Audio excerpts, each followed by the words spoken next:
আসসালামু আলাইকুম প্রিয় সপ্তম শ্রেণীর শিক্ষার্থীরা। আমি তোমাদেরকে ফার্স্ট ভিডিওতে কাবুলিওয়ালা গল্পটা শিখিয়েছিলাম। আজকে আমি তোমাদেরকে লখার ২১ এই গল্পটা শিখাবো। তোমরা জানো কেন আমি এটা শিখাচ্ছি? আমি লখার ২১ আবু বকর সিদ্দিকের লেখা এই গল্পটা আজকে তোমাদের শিখাবো। আর তোমরা যারা কাবুলিওয়ালা গল্পটা দেখোনি এই ভিডিওটা, তোমরা ভিডিওটা দেখে আসবা। দেখো কি বলছে, লখার ২১ আবু বকর সিদ্দিকের লেখা। এখানে দেখো ২১শে ফেব্রুয়ারি স্মৃতিচারণ করে এটা লেখা হয়েছে। লখার রাতের বিছানা ফুটপাতের কঠিন শান। লখা একটা কি? ফুটপাতের ছেলে, টোকাই। লখা রাতের বিছানা হলো ফুটপাতের কঠিন শান। শান মানে ইট পাথর দিয়ে যেখানে ফুটপাত বানানো থাকে, কঠিন শান। শান মানে ইট পাথর দিয়ে বানানো যে ফুটপাত। তাহলে সেই ফুটপাতের বিছানা হলো লখা রাতের বিছানা। তাহলে সেই ফুটপাত হলো লখা রাতের বিছানা। সেই শান দিনের বেলায় রোদে পুড়ে গরম হয়ে যায়। যেহেতু সেগুলো ফুটপাত যেহেতু দিনের বেলা রোদ পড়ে প্রচুর, আর যেগুলো এটা পাকা করা থাকে, তো এই জন্য এটা অনেক গরম হয়ে যায়। রাতে হিম লেগে বরফের মতো ঠান্ডা হয়। তার মানে দিনের বেলা হলো রোদে পুড়ে গরম হয়ে যায়, আবার রাতের বেলা কি হয়ে যায়? বরফের মতো ঠান্ডা হয়ে যায়। ঠান্ডা সানে শুয়ে লখার বুকে কাশি বসে, আর এখানে শুয়ে থেকে লখার কাশি হয়, গায়ে জ্বর ওঠে। বাপকে লখা দেখেনি, চেনে না। মা তার তেনাখানি পরে দিনভর কেঁদে কেঁদে ভিক মেঙ্গে ফেরে। মানে লখা বাপকে দেখে নেই। তার মা যে তার তেনাখানি পরে, তাহলে হলো মা মানে পুরান কাপড়, ছেঁড়া কাপড় পরে কি হলো দিনভর কেঁদে কেঁদে ভিক মেঙ্গে ফেরে। মানে মাং হলো প্রার্থনা করা। তাহলে ভিক মেঙ্গে ফেরে মানে ভিক্ষা প্রার্থনা করে ঘুরে বেড়ায়। ভিক্ষা চাই, শুধু ভিক্ষা করে। লখার দিন কাটে গুলি খেলে, আর লখার দিন কাটে গুলি খেলে, ছেঁড়া কাগজ কুড়িয়ে বন্ধুদের সঙ্গে মারামারি করে, আর খাবারের দোকানের এঁটো পাতা চেটে। খাবারের দোকানে বাড়তি যেগুলো থাকে মানুষ ফেলে রেখে যায়, সেগুলো সে খায়। রাতে মায়ের পাশে লখা খিদের কষ্ট ভুলে যায়। আর রাতে যখন মায়ের পাশে ঘুমায়, তখন আর কোনো কষ্ট থাকে না। এই লখা ছায়া দেখলে বুক কাঁপে যার, মানে কোনো ছায়া দেখলে সে ভয় পায়। সে আজ ভোর রাতে মায়ের পাশ থেকে উঠে পড়ল। সে একটু হলেই ভয় পায়। সে আজকে ভোরবেলা মায়ের পাশ থেকে ঘুম থেকে উঠে পড়ছে। মা মুখ হাঁ করে ঘুমোচ্ছে। মা ঘুমাচ্ছে মুখ হাঁ করে। লখা চুপি চুপি পা ফেলে হারিয়ে গেল ধোয়া কুয়াশার মধ্যে। ২১শে ফেব্রুয়ারির দিন সবাই সকালবেলা ঘুম থেকে ওঠে। লখাও সকালে ঘুম থেকে ওঠে। খানিকটা এগিয়ে উঁচু রেল লাইন, যেন দুটা মরা সাপ। তোমরা জানো যে যারা রেল লাইন দেখেছো, রেল লাইনের যে ২ পাশটা থাকে, আর তার কাছে ২টা সাপের মতো মনে হয় যে ২টা মরা সাপ যেন শুয়ে পড়ে আছে। পাশাপাশি শুয়ে আছে চুপচাপ। মানে রেল লাইনের কথা বলছে। ২ পাশে ২টা লাইন থাকে না? তো লখা ইটের টুকরো দিয়ে ইস্পাতের লাইন ঠুকঠুক করে তার উপর কান পাতলো। লখা ইটের টুকরো দিয়ে সেই যে ইস্পাতের যে রেল লাইন থাকে, সেখানে একটু শব্দ করে কান পেতে রইল। কারণ হলো যে ট্রেন যদি দূরের থেকে আসে, তাহলে এখানে একটু আওয়াজ পাওয়া যায়, বোঝা যায়। হ্যাঁ, শব্দ শোনা যাচ্ছে। যেন গানের সুর লহরী বয়ে যাচ্ছে কানের ভিতর দিয়ে। তার মানে ট্রেন আসতেছে। লখা ভারী মজার দুষ্ট ছেলে। গানের মজা ফুরিয়ে গেলে পরে এক লাফে লাইন পেরিয়ে ওপারে পৌঁছে গেল। মানে ট্রেন যখন চলে গেল, এরপরে সে লাইনটা পার হয়ে ওপারে চলে গেল। সেখানে মস্ত নিচু একটা খাদ আছে। মানে একটা গর্ত ছিল। তার ভিতরে গড়িয়ে পড়লে হাত পা ভাঙবে নির্ঘাত। খুব সাবধানে খাদ পেরিয়ে ওপারের ডাঙ্গায় উঠে এলো সে। সেই খাদটা, গর্তটা পার হয়ে উঁচুতে চলে আসলো। ডাঙ্গাটা আসলে বন জঙ্গলে অন্ধকার হয়ে আছে। ঝিঝি পোকা ডাকছে, আর ধীরে ধীরে গাছের ঝাঁকড়া ছায়া মাথা নেড়ে নেড়ে ভয় দেখাচ্ছে লখাকে। কারণ ভোরবেলা ঝিঝি পোকার আওয়াজ শোনা যাচ্ছে। গাছের ডালগুলোকেও সে ভয় পাচ্ছে। তো খস করে কাঁটা ঢুকে গেল বা পায়ে। তার পায়ে একটা বাপে একটা কাঁটা ঢুকে গেল। কিসের কাঁটা?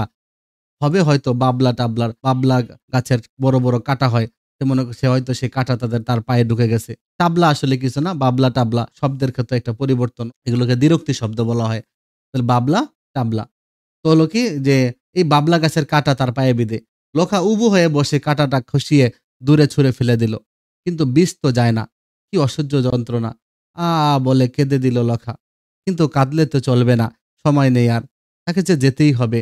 আফসা অন্ধকার, ফিনফিনে ঠান্ডা। ঠান্ডা কেমন? ফিনফিনে। গাছের পাতা বেয়ে শিশির গড়িয়ে পড়েছে। খুক খুক করে কাশি আসছে লকার।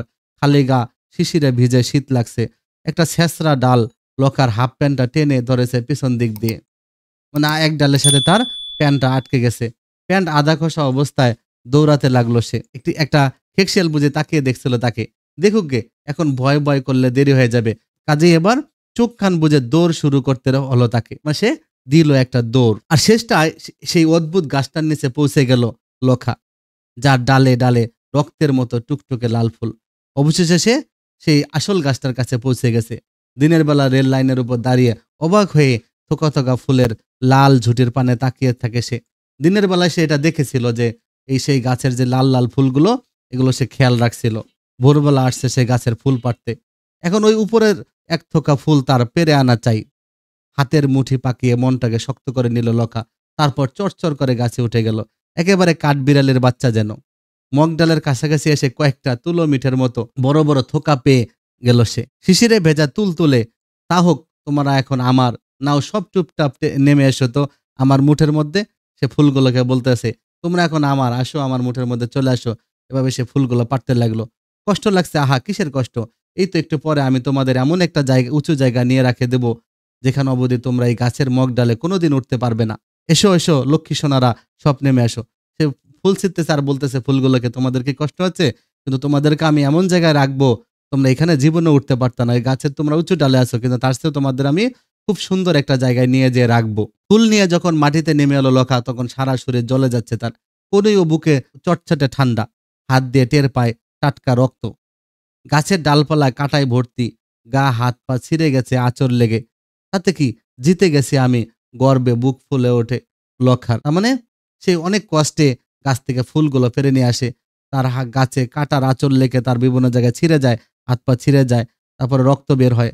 কিন্তু তারপরেও গর্বে তার বুকটা ফুলে ওঠে। কারণ সে এই ফুলগুলোকে সে কি করবে? শহীদ মিনারে অর্পণ করবে। সেদিন সকাল ছিল বড় আশ্চর্য সুন্দর। আকাশে হালকা কুয়াশা, অল্প অল্প শীত, আর দক্ষিণে সামান্য বাতাস। পথে পথে মিছিলের ঢল নেমেছে। শত শত মানুষ। ২১শে ফেব্রুয়ারির দিন মিছিলে অনেক মানুষ রাস্তায় বের হয়। হাতে ফুলের গুচ্ছ, ঠোঁটে প্রভাত ফেরির গান। প্রিয় শিক্ষার্থী দেখো, প্রভাত ফেরিটা কি? ভোরবেলায় দল বেঁধে পাড়ায় পাড়ায় গান গেয়ে সবাইকে জাগিয়ে তোলার অনুষ্ঠান বিশেষ। এটা হলো আমরা যে রমজান মাসে এটা করা হয়। রমজান মাসে ভোরবেলা মানুষের গান গেয়ে গেয়ে, ভোরবেলা মানুষকে ডাকা হয় বিভিন্ন কিছু গেয়ে গেয়ে, ইসলামিক গান গেয়ে মানুষকে ডাকা হয়। এরকম দল বেঁধে যখন পাড়ায় পাড়ায় গান গেয়ে সবাইকে জাগিয়ে তোলার অনুষ্ঠান হলো প্রভাত ফেরি। কিন্তু বাংলাদেশের প্রভাত ফেরি একটা বিশেষ অর্থ বহন করে। ১৯৪৮ সালে বাংলা ভাষাকে রাষ্ট্রভাষা হিসেবে ব্যবহার করার দাবিতে আন্দোলন হয়। তখন ছিল পাকিস্তান। তখনকার সরকার সে দাবি মানেনি। তখন ছাত্র জনতা তীব্র আন্দোলন করতে থাকে। সেই আন্দোলন চরমে ওঠে ১৯৫২ সালে। ১৯৫২ সালে ২১শে ফেব্রুয়ারি ঢাকায় ছাত্র জনতার মিছিলে তৎকালীন সরকার পুলিশ গুলি চালায়। তাতে শহীদ হয় রফিক, বরকত, জব্বার সহ অনেকে। তারই স্মরণে প্রতি বছর ২১শে ফেব্রুয়ারি প্রভাত ফেরি হয়। প্রভাত ফেরির সময় সকলের কণ্ঠে থাকে আব্দুল গাফফার চৌধুরী রচিত, শহীদ আলতাফ মাহমুদের সুর করা একটা গান, আমার ভাইয়ের রক্তে রাঙ্গানো ২১শে ফেব্রুয়ারি আমি কে ভুলতে পারি। তাহলে এই প্রভাত ফেরিতে এই গানটা গাওয়া হয়। তাহলে হলো ঠোঁটে প্রভাত ফেরির গান। ধীর পায়ে শহীদ মিনারের দিকে এগিয়ে চলেছে। এই ভিড়ের মধ্যে খুদে টোকাই লোখাকে ঠিকই দেখা যাচ্ছে। তাকে চিনতে কষ্ট হয় না। কারণ মিছিলের সবার গায়ে চাদর, কোট, সোয়েটার, শুধু তার গা খোলা উদাম। গাঢ় কালো, হাত উপচে পড়ছে রক্ত লাল ফুলের গুচ্ছ। তার হাতে লাল লাল ফুল। মিছিলে পা মিলে সেও চলেছে শহীদ মিনারে ফুল দিতে। সবার সঙ্গে গলা মিলিয়ে গিয়ে চলেছে, আমার ভাইয়ের রক্তের রাঙ্গানো ২১শে ফেব্রুয়ারি আমি কি ভুলিতে পারি। কিন্তু তার গলা দিয়ে কথা তো ফোটে না, শুধু শব্দ হয় আ আ আ। তার মানে ছেলেটা বোবা। আসলে কথা ফুটবে কি করে? লখা যে জন্ম বোবা। বাংলা বুলি তার মুখে ফুটতে পায় না। সে মনে মনে বলে অ আ ক খ। বাইরে শব্দ হয় আ আ আ। আসলে গল্পটা ১ম দিকে সুন্দরই ছিল। শেষে একটু কষ্টের একটু কাহিনী, হ্যাঁ? তাহলে শান হলো পাথর। এখানে কংক্রিট ফুটপাতকে বলা হয়েছে। তেনা হলো পুরনো ছেঁড়া কাপড়। ভিক হলো ভিক্ষা। আর মেং হলো মেঙে হলো চে। গুলি খেলা হলো মার্বেল দিয়ে খেলে গুলি খেলা। তাহলে ছায়া দেখলে বুক কাঁপে যার, মানে সে নিজের ছায়াকেও ভয় পায়, খুব ভীতু। বিষ হলো যে পদার্থ শরীরে ঢুকলে যেকোনো প্রাণী অসুস্থ হয়, কখনো কখনো মারাও যায়। এখানে পথে কাঁটা ফোটার জন্য ব্যথা অর্থে ব্যবহার করা হয়েছে। তুলো মিঠা মানে কি? তুলোর মতো দেখতে মিষ্টি খাদ্য বিশেষ। এখানে হাওয়াই মিঠাইও বলা হয়। মগ ডাল হলো গাছের সবচেয়ে উঁচু ডাল। গাঢ় মানে হলো ঘন। প্রভাত ফেরি আমি তো তোমাদেরকে বলছি। এবার শহীদ মিনার হলো শহীদদের স্মৃতি রক্ষার্থের জন্য নির্মিত যে মিনার, এটা হলো শহীদ মিনার। ভাষা আন্দোলনের শহীদদের স্মরণে ঢাকা মেডিকেল কলেজ হাসপাতালের সন্নিকটে আমাদের এই কেন্দ্রীয় শহীদ মিনারটি অবস্থিত। তাহলে এই গল্পটিতে ২১শে ফেব্রুয়ারির অবিনাশী প্রভাবের কথা বলা হয়েছে। অতি সাধারণ এক কিশোর লখা। কথা বলতে পারে না সে, কিন্তু তাতে কি আসে যায়? লখা উঁচু ডালে উঠে লাল ফুল সংগ্রহ করে শহীদ মিনারে যায় শ্রদ্ধা নিবেদন করতে। কথা বলতে না পারলেও তার মুখ দিয়ে আ আ আ আ ধ্বনির মধ্য দিয়েই বেরিয়ে আসে বাঙালির গর্বের উচ্চারণ, আমার ভাই রক্তে রাঙ্গানো ২১শে ফেব্রুয়ারি। তাহলে বাংলাদেশের বিশিষ্ট সাহিত্যিক আবু বকর সিদ্দিক ১৯৩৬ খ্রিস্টাব্দে বাগেরহাট জেলায় জন্মগ্রহণ করেন। তার উল্লেখযোগ্য গ্রন্থ হলো জল রাক্ষস, খরাদাহ, ৭১-এর হৃদয় ভস্ম, বারুদ পোড়া প্রহর, এগুলো তার লেখা। তাহলে তোমরা এই গল্পটা সুন্দর করে শিখে ফেলবা। এরপরে আমি তোমাদেরকে যখন বই দেবে তখন প্রশ্ন শিখে ফেলবো। তোমরা যারা আমাদের চ্যানেলটা সাবস্ক্রাইব করো নাই সাবস্ক্রাইব করে রাখবা। আমি তোমাদের সব সাবজেক্টের ভিডিওগুলো দিয়ে দিব। তোমরা আগে থেকে এগুলো দেখলে তোমাদের অনেক চর্চা হবে। ভালো থেকো।